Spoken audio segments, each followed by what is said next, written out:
নতুন বাংলার প্রথম বাজেট ঘোষণা হয়েছে 1 লক্ষ চাকরি, নতুন বিমানবন্দর, metro, AI data centre, semiconductor কারখানা। শুনতে দারুণ, তাই না? কিন্তু একটা সংখ্যা সবকিছু অন্যভাবে ভাবতে বাধ্য করে। 8,15,000 কোটি টাকার ঋণ।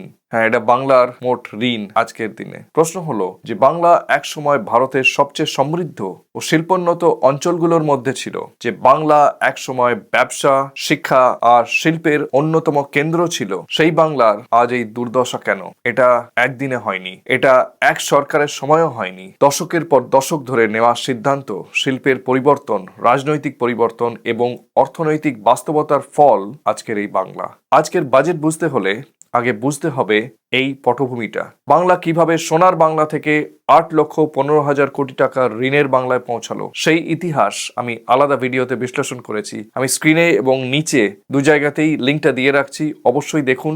তাহলেই আজকের বাজেটের গুরুত্ব এবং চ্যালেঞ্জ দুটোই আপনার কাছে পরিষ্কার হয়ে যাবে। অবশ্যই দেখুন আর কমেন্টে জানান আপনার মতামত।